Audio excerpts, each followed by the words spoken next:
राधे राधे दोस्तों, आप सभी को हनुमान जन्म उत्सव की हार्दिक बधाई। हम सभी कितनी किस्मत वाले हैं ना कि हमें अपने आराध्य के जन्म उत्सव मनाने का संयोग प्राप्त होता है। दोस्तों, अभी हम सभी ने श्री रामचंद्र जी का जन्म उत्सव मनाया, वो भी कितने धूमधाम से। और अब बारी है हमारे हम सभी के पूज्य श्री हनुमान जी के जन्म उत्सव मनाने की। दोस्तों, क्या आपको पता है हमारे हनुमान जी का जन्म 85,58,112 वर्ष पहले त्रेता युग के अंतिम चरण में चैत्र पूर्णिमा को मंगलवार के दिन चित्रा नक्षत्र व मेष लगन में हुआ था।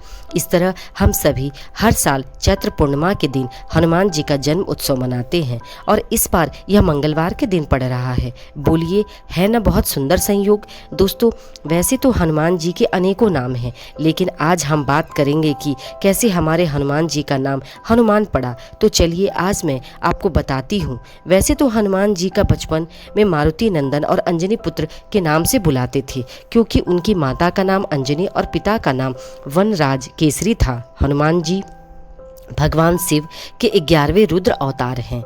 श्री हनुमान जी बचपन से ही बहुत शक्तिशाली और चंचल थी।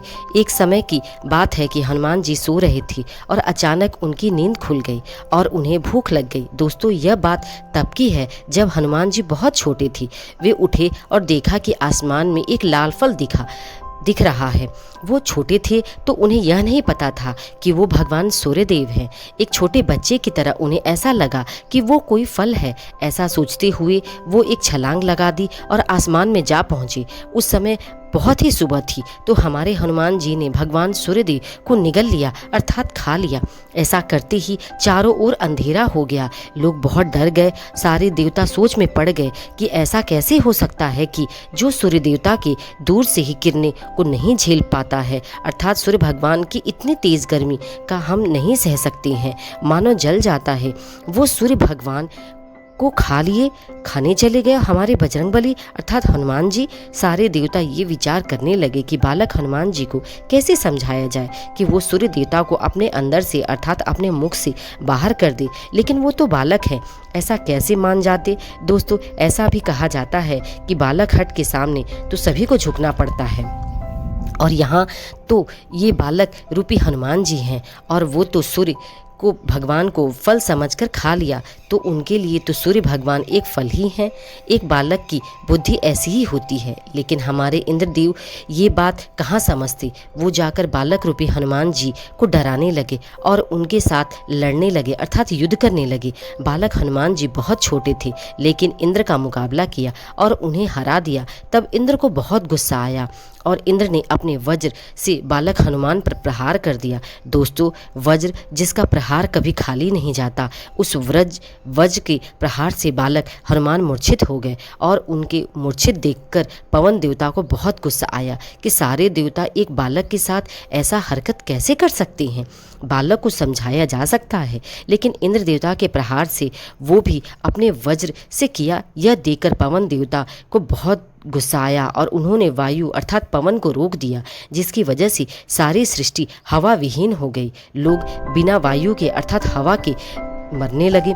दोस्तों, हनुमान जी पवन पुत्र कहलाते हैं क्योंकि वो हनुमान जी के मानस पिता हैं, क्योंकि वो ही भगवान शिव के अंश हनुमान जी को लेकर माता अंजनी के गर्भ में स्थापित किया था, इसलिए वो हनुमान जी के पिता कहलाए। इसलिए हनुमान जी को पवन पुत्र भी कहते हैं। दोस्तों, फिर क्या था, सूर्यदेव तो हनुमान जी के मुख से मुक्त हो गए, लेकिन सारा संसार बिना हवा के विहीन हो गया। तब सब देवता पवन देव से प्रार्थना करने लगे कि वो शांत हो जाए। हनुमान जी को होश में लाया गया और उसके बाद सारे देवता अपनी अपनी शक्ति का कुछ कुछ भाग हनुमान जी को दिया। दोस्तों, वज्र का प्रहार हनुमान जी के ठुड्डी पर हुआ, अर्थात उनके हनु पर हुआ था, जिसकी वजह से मारुति नंदन का नाम उस दिन से हनुमान पड़ा। यह स्वयं ब्रह्मा जी ने उन्हें दिया था यह नाम, और साथ ही यह भी वरदान दिया कि उनका शरीर अर्थात उनका शरीर इतना ज़्यादा मजबूत हो जाए, जैसे उस वज्र की भांति शक्तिशाली हो जाए, जिसके प्रहार कोई मानव दानव देवता कोई भी नहीं झेल सकता, अर्थात उनका शरीर वज्र जैसा मजबूत हो जाए। दोस्तों, इस घटना के बाद सूर्यदेव ने उन्हें अपना शिष्य बना लिया और कहा कि मैं तुम्हें शिक्षा दूंगा। दोस्तों, भगवान हनुमान जी के गुरु सूर्यदेव हैं। दोस्तों, ऐसी बहुत सी घटनाएं हुई हैं जिसके फलस्वरूप हमारे हनुमान जी के अनेकों नाम पड़े हैं।